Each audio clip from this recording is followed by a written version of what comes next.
Bonjour la nation centrafricaine. Félix Zarami vous retrouve pour cette édition spéciale de Corbeau News Centrafrique en direct du Studio B.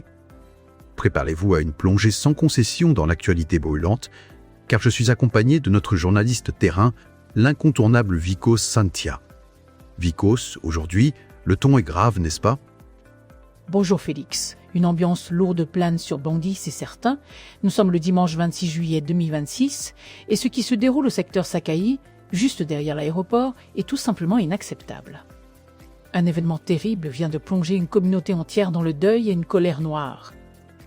Et ce n'est pas n'importe quel événement, Vico. On parle d'un soldat, un de ceux qui sont censés protéger, qui aurait semé la mort. Qu'est-ce qui s'est passé exactement dans cette zone du projet Sakaï? L'armée n'est-elle plus capable de contenir ses propres éléments? Exactement, Félix. Un militaire en poste là-bas, dans un état d'ébriété avancé, a fait usage de son arme de service contre des civils. Le bilan est lourd et désolant. 2 personnes ont perdu la vie parmi la population. 2 vies fauchées par un homme ivre, c'est impensable. Et cela déclenche, j'imagine, une réaction très vive sur place? Une réaction, Félix, qui n'a pas tardé. Selon nos témoins sur place, le soldat, visiblement hors de contrôle à cause de l'alcool, a ouvert le feu sans raison apparente sur des habitants. Ce comportement irresponsable et meurtrier déclenche une indignation légitime et une vive émotion. Le peuple est dans la rue. Dans la rue, c'est une information majeure, Vikos. Après un tel acte, on peut comprendre la fureur. Décris-nous la scène. Qu'est-ce qui se passe au niveau de la manifestation? Un mouvement de protestation spontanée s'est très vite formé, Félix. À l'heure où je te parle, des centaines de riverains manifestent dans le secteur du projet Sakaï. Ils crient leur ras-le-bol, ils exigent justice. Des barricades improvisées, des chants de colère et des rassemblements d'habitants hors d'eux sont les signes d'un climat d'extrême tension qui menace de dégénérer à tout instant. On peut sentir la tension dans tes mots, Vico. C'est le genre de situation où chaque minute compte. Qu'est-ce que la population réclame concrètement? Il doit y avoir une liste claire de demandes.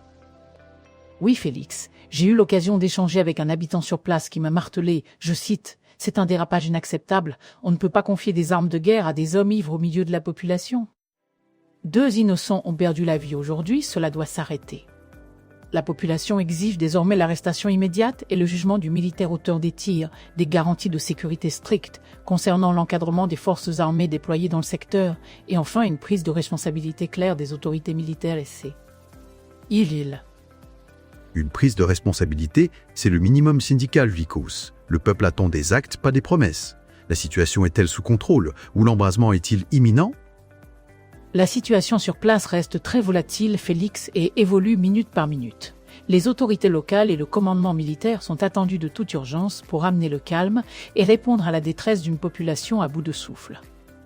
Cette manifestation à Sakaï, Félix, fait ressortir les inquiétudes grandissantes concernant la sécurité des civils devant les dérapages des FACA.